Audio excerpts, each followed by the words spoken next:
తాకట్లో ఉన్న మీ బంగారాన్ని విడిపించి ఆ రోజు ఆన్లైన్ రేటుకి కొంటాం. Sharma gold company. నమస్కారం అండి, సుమన్ టీవీకి స్వాగతం. నేను గీతాంజలి. ఇవాళ మనతో పాటు ఉన్న అతిథి కామాఖ్య అమృత శోధన వ్యవస్థాపకులు, శ్రీ విద్యా ఉపాసకులు, సుమన్ టీవీ ప్రేక్షకులందరికీ ఎంతో సుపరిచితులు వేణుశ్యామ అమ్మ. అమ్మ నమస్కారం.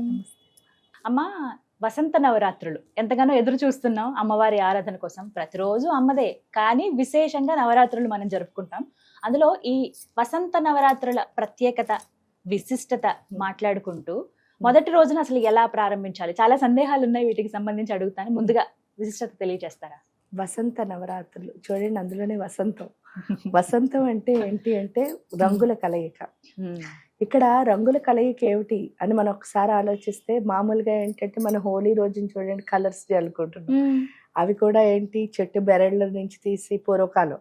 అవి ఎందుకు అని అంటే, శశిర ఋతువు నుంచి వసంత ఋతువు వచ్చేసరికి మామూలుగా మానవుడికి జబ్బులు రావడం అనేది మీరు చూస్తారు. అందుకని ఈ 2 మాసాల్లోనూ ఏంటంటే ఈ చెట్టు నుంచి వచ్చిన ఏవైతే ఉన్నాయో ఆ పదార్థాలను మనం చల్లుకోవడం ద్వారా, అంటే వసంతం అన్నది ఏదైతే చల్లుకుంటున్నామో తద్వారా ఏంటి అంటే మానవుడి దేహానికి వచ్చే అంటువ్యాధులు ఏవైతే ఉన్నాయో ఆ అంటువ్యాధులు తొలగించుకోవడమే వసంతకాలం అంటే.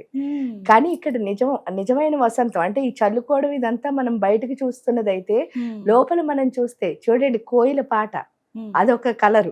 అంటే మామూలుగా ఏంటంటే ఒక మనిషి గొంతున్నవాడు పాడడం వేరే, కానీ కోయిల పాట పాడడం అంటే అక్కడ అది పరవశిస్తేనే కదా పాట అనేది వస్తుంది. ఆ తర్వాత రెండోసారి చూస్తే చెట్లు చిగురిస్తాయి, అంటే గ్రీన్ కలర్. మీరు చూస్తే దానికి వచ్చే పువ్వులు పసుపున్నాయి, తెలుపున్నాయి, ఎరుపున్నాయి, రకరకాలు. సో ఏంటంటే ఇదంతా అంటే కలర్ఫుల్ గా. దానికి తోడు కొత్త పంటలన్నీ, ఈవెన్ మీరు చూసినప్పుడు చెరుకు ఏదైతే ఉందో ఆ చెరుకు తినడం, చెరుకు కొత్తగా వస్తుంది. మళ్ళీ అవన్నీ కలిపే కదా మనం ఉగాది పచ్చడి చేసుకున్నాం. చింతపండు కొత్తగా వస్తుంది. ఇవన్నీ కూడా ఎందుకు అని అంటే వేప చిగురు కొత్తగా వస్తుంది. అంటే పైకి వసంతం జల్లుకోవడంలో శరీరానికి పట్టిన అంటువ్యాధుల్ని వదిలించుకుంటే షడ్రుచులు అక్కడ మీరు చూస్తే ఏమంటారు, వేప పువ్వుల వగరుదనం, మామిడి పిందిల పుల్లదనం, చెరుకు ముక్కల తీయదనం, మడుగడయే మకరందమయం అనంట. అంటే అదంతా కలిపేసరికి ఏమవుతుంది, మధురం. అంటే అది చాలా, అది ఎలా వస్తుంది అంటే పువ్వు వెనకాల చూడండి, మామూలుగా పువ్వుని కోసినప్పుడు దాని వెనకాల చిన్న తేనె వస్తుంది. ఆ అందం ఉంటుంది ఈ ఉగాది పచ్చడిలో. ఆ అందానికి కారణం ఏంటి అంటే మన బాడీలో 6 రకాల రసాలు ఉంటాయి. మీరు చూస్తే శరీరానికి ఉన్న రోగాల్ని, అంటువ్యాధులు రాకుండా చేయడానికి మనం వసంతాలు పోసుకుంటున్నాం హోలీ రోజు, అంటే శశిర ఋతువులో. ఇంకొచ్చేసరికి వసంత ఋతువులో ఏం చేస్తున్నాం అంటే మొదటి రోజు ఈ 6 రుచులు ఏవైతే ఉన్నాయో వాటిని కలిపి ఉగాది పచ్చడి అంటున్నాం. 6 రుచులు మళ్ళీ ఎక్కడున్నాయంటే బయట కనిపించే 6 రుచులు మీ లోపలే ఉన్నాయి. ఏంటంటే మధురం, లవణం ఇవన్నీ ఉన్నాయి. ఇవేమవుతున్నాయి అంటే ఇవి కూడా ఏమవుతుంది, సడన్ గా ఎప్పుడైతే ఋతువు చేంజ్ అయ్యింది, అందుకే ప్రతి 2 నెలలకి ఒకసారి మనకి అయితే రొంప, జలుబులు ఇవన్నీ కామన్ మనం చూస్తూ ఉంటే. ఎందుకంటే ఋతువు మారేసరికి మనలో మార్పు వస్తుంది. ఆ మార్పు ఏదైతే ఉందో దాన్ని మనం తట్టుకునే శక్తి, అంటే ఇప్పుడు చూడండి దాన్ని ఏమంటారు, ఇమ్యూనిటీ.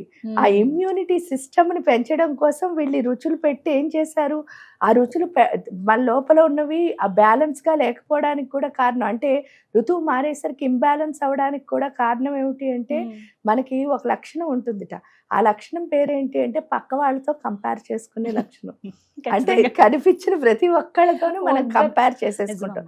ఆ చేసుకోవడం వల్ల ఏమవుతుంది అని అంటే, ఒకటి అది మన వీక్నెస్ ఒక రకంగా చెప్పాలంటే.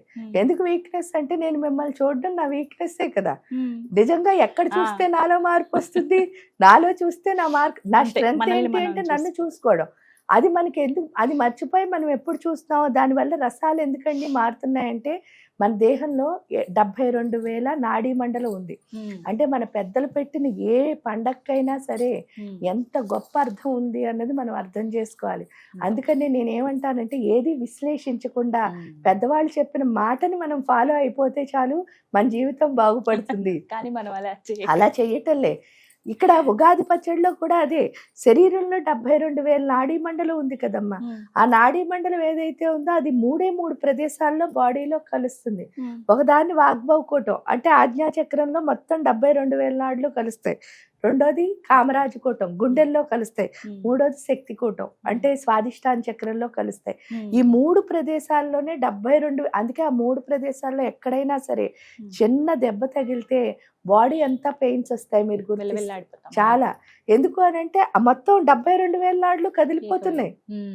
ఇక్కడికి వచ్చేసరికి ఆ 72,000 నాడుల్ని శుద్ధి చేయడానికి మనం ఏమంటున్నాం, మంచి చెడు లోపలికి వెళ్తున్నాయి జ్ఞానేంద్రియాల ద్వారా, కర్మేంద్రియాల ద్వారా ఏమవుతుంది, చెడు బయటకు వస్తుంది, మంచి అన్నది పైకి వెళ్తుంది. కానీ ఇక్కడ మంచి చెడు అంటే ఏంటి, తిన్నది ఒక్కటేనా, మాట్లాడింది, విన్నది, చూసింది అన్ని మంచి చెడులు లోపలికి వెళ్తాయి. కడుపులోకి వచ్చేసరికి జీర్ణాశయం ఏం చేస్తుంది అంటే మంచిని చెడుని చిలుకుతోంది. చిలికిన తర్వాత ఈ మంచి చెడుని సెపరేట్ చేసే పని ఎవరు అంటే రసాలు. ఈ మధురం, లవణం, క్లోమం, పైత్యం ఈ రసాలు ఉన్నాయి కదా, ఈ 6 రసాలే మంచిని పైకి పంపిస్తున్నాయి, చెడుని కిందకి పంపిస్తున్నాయి. ఈ పంపించే స్థితిలో స్వాదిష్టాన చక్రం నుంచి కంపారిజన్ అనే లక్షణం పైకి వెళ్తుంది. అంటే పక్క వాళ్ళతో పోల్చుకొని, అది అక్కడితో ఆగుతుంది అంటే ఆగటం లేదు. పోల్చుకుని ఏం చేస్తాం, వాళ్ళతో కాంపిటేట్ అవుతాం. అయిన తర్వాత అయినా ఊరుకుంటాం. కొని అంటే గెలిచాం అనుకో, నాకంటే సూపర్ ఇంక ఈ సృష్టిలో ఎవరు లేరు. ఓడిపోయాను అనుకో, వాళ్ళ పడి మనం ఏం చేస్తాం, ఏడుస్తూ ఉంటాం. ఆ ఏడుపునే ఇక్కడ జలసి, ఈర్ష్య, అసూయ అంటారు. ఆ ఈర్ష్య, అసూయలు ఫస్ట్ వచ్చి జబ్బులు మన లోపలికి. అవి ఎప్పుడైతే పైకి వెళ్ళడం మొదలెట్టాయో, మీ ఇందాకని చెప్పుకున్నాం, నాడీ మండలం అంటే ఏంటి, చిన్ని చిన్ని ట్యూబులు ఏం చేస్తున్నాయి, మంచిని చెడుని లోపలికి పంపిస్తే ఈ కింద నుంచి చెడు వెళ్ళిపోవాల్సిన స్థితిలో మళ్ళీ చెడు ఏమవుతుంది, పైకి అంటే 2 వైపులా ట్యూబ్ ఏమవుతుంది, మూసుకుపోతుంది. ఆ మూసుకుపోతున్నప్పుడు ఏమవుతుంది అని అంటే దాన్నే బ్లాక్స్ అని ఇంగ్లీష్ లో చెప్పి, ఏంటి నెగిటివ్ ఎనర్జీ, పాజిటివ్ ఎనర్జీ. ఈ బ్లాకేజీలు, పాజిటివ్ ఎనర్జీలు, నెగిటివ్ ఎనర్జీలు ఏమీ లేవు. మనం కనుక పెద్దవాళ్ళు చెప్పినవి చక్కగా ఫాలో అయితే చాలు, అన్ని నెగిటివ్ ఎనర్జీలు పోతాయి. ఇక్కడికి వచ్చేసరికి వాళ్ళు ఏంటంటే ఈ ఉగాది పచ్చడిలో ఈ ఇంబ్యాలెన్స్ అయితే, ఈ రసాలు ఎప్పుడైతే ఇంబ్యాలెన్స్ అవుతున్నాయో ఈ విధంగా వాళ్ళు ఏం చేస్తున్నారు, ఈ 6 రసాలు ఉన్న షడ్రుచులతో ఉన్న ఉగాది పచ్చడే మనం తింటున్నాం. ఆ తినడం వల్ల ఏమవుతుంది అంటే ఏదైతే ఇంబ్యాలెన్స్ ఉందో వాటిని బ్యాలెన్స్ చేసుకుంటున్నాం. అంటే డైరెక్ట్ గా లోపలికి ఎప్పుడైతే పంపిస్తున్నావు, అందుకే అందులో వాటర్ కలపడం. వాటర్ ఎందుకు అంటే, ఒక మెడిసిన్ ఏదైనా వేసిన వెంటనే వాటర్ ఎందుకు వేసుకుంటున్నావు అని మిమ్మల్ని మీరు చూసుకుంటే, ఎందుకంటే ఎమోషన్స్ ఎప్పుడైతే పెరిగాయో జబ్బులు వస్తున్నాయి.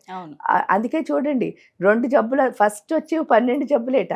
ఆ 12 జబ్బుల్లో ఏంటంటే మధుర రసం అటు పెరిగింది అనుకోండి, హై షుగర్ అంటున్నారు, తగ్గితే లో షుగర్. లవణం పెరిగితే హై బీపీ అంటున్నారు, తగ్గితే లో బీపీ. పైత్యం పెరిగితే ఏమవుతుంది, వాంతులు అయిపోతున్నాయి, లేదా కాలేయానికి సంబంధించిన వ్యాధులు వస్తున్నాయి. అంటే ఇవి 2 జబ్బులు చొప్పున 12. వాటికి మళ్ళీ మనం ఏం చేసామంటే ఇంకా పెంచేసుకుని పిల్లల్ని, మనవల్ని, మునుమనవల్ని పుట్టించుకుంటూ పేర్లు లేని జబ్బులన్నీ తెచ్చుకుంటున్నాం. అదంతా వాళ్ళకి ముందే తెలుసు, మన ఋషులకి, మునులకి. అందుకని ఏం చేశారు, ఈ పచ్చడి ద్వారా ఎప్పుడైతే, ఎందుకంటే మెడిసిన్ తో పాటు వాటర్ ఎందుకు పోసుకుంటున్నాం అంటే ఆ మెడిసిన్ మెల్ట్ అయిపోయి రక్తంలో కలిసిపోవడానికి. సో ఇది జీర్ణం అవడానికి ఆ వాటర్ రూపంలో పచ్చడి తినడం ద్వారా మొత్తం, అందుకే ఏమంటారు, అన్ని కడుపులో దాచుకున్నాం అంటారు. ఆ కడుపు శుద్ధి అయితే మొత్తం అన్ని శుద్ధి అయిపోతాయి. ఎప్పుడైతే ఆ పొట్టని శుద్ధి చేసుకుంటున్నామో చెడు అప్పుడు కిందకి వెళ్ళడం మొదలు పెడుతుంది. అందుకనే ఇక్కడ ఏంటంటే పూజల్లో కూడా తర్పణాలని చేస్తాం మనం, దేవుడికి నీళ్లు వదులుతాం. మీరు చూస్తే నదులకి వాటికి వెళ్ళినప్పుడు కూడా ఇలా వదలడం మీరు చూస్తారు. సూర్యుడికి అర్ఘ్యాలు సమర్పిస్తాం. అది ఎందుకు అని అంటే ఇందుకే, ఈ ఎమోషనల్ బ్యాలెన్స్ తెచ్చుకోవడానికే. సో అలాగే ఈ ఉగాది పచ్చడి కూడా అన్నమాట. ఎప్పుడైతే ఈ 6 రసాలని బ్యాలెన్స్ చేసుకున్నామో మన లైఫ్ అంతా బ్యాలెన్స్ ఉంటుంది. మొదటి రోజు తినమనడానికి, అందుకే చూడండి ఆవు పాలు తాగమంటారు. సంవత్సరంలో ఒకసారి ఆవు పాలు తాగితే డొక్క శుద్ధి అవుతుంది. ఇవన్నీ ఎందుకంటే కడుపు అన్నది శుద్ధి అయితేనే మనకున్న జబ్బులు కానీ, ఎమోషన్ కానీ, రసాలు కానీ, మన హెల్త్ కానీ, ఉత్సాహం కానీ అన్నీ అక్కడి నుంచే. లేకపోతే ఏమవుతుంది, ఇన్సెక్యూరిటీ ప్రాబ్లం, భయం మొదలైపోతుంది. ఎందుకంటే మణిపూర్ చక్రం అదే పవర్ మొత్తానికి శరీరానికి అంతటికి ఇస్తుంది. అక్కడ ఎప్పుడు భయం మొదలైందో మనందరం భయస్థుల కింద ఏ పని చేయక అన్నిటికీ వెనక్కి మనమే లాక్కుంటూ, నా పక్క వాళ్ళు నన్ను లాగేస్తారని చెప్తూ, అంటే మనకి ఎస్కేప్ అవడం ఇష్టం. ఇవన్నీ వస్తాయని ముందే తెలుసు కాబట్టి మన పెద్దవాళ్ళు ఒక్కొక్క రోజు మనకి ఏంటి అంటే దాని నుంచి తప్పించుకోవడానికి ఉగాది రోజున ఏంటి అంటే చక్కగా మీరు ఈ పచ్చడి తినండి అమ్మా, శుద్ధి అవుతుంది. అంటే మిగతా రోజులన్నీ వీళ్ళు చేసినా చెయ్యకపోయినా అట్లీస్ట్ ఈ ఒక్కరోజు చేయడం వల్ల ఏమవుతుంది అంటే ఆ కడుపులో ఉన్న ఏదైతే చెడు ఉందో అది బయటకు వచ్చేసి రసాలన్నీ బ్యాలెన్స్ అవుతాయని పెట్టింది. అందుకనే వసంత మాసం అంటే బోల్డన్ని రంగుల కలయిక. అక్కడ ఆ రోజు ఈ మాసంలో కనుక మనం సరిగ్గా నిజంగా ఉంటే ఏమవుతుందంటే మన జీవితం అంతా అంత కలర్ఫుల్ గా ఉంటుంది. అంటే చూడండి, పసుపు కాస్తుంది, ఎర్ర పండు వస్తుంది, మళ్ళీ గ్రీన్ ఆకులు ఉన్నాయి, కోకిలేమో పాట పాడుతోంది. అన్ని మీరు చూస్తే కూడా ఇలా ఆధ్యాత్మిక ప్రవచనంలో ఇది చెప్పొచ్చో చెప్పకూడదో తెలియదు. ఒక సినిమాలో పాట ఉంటుంది.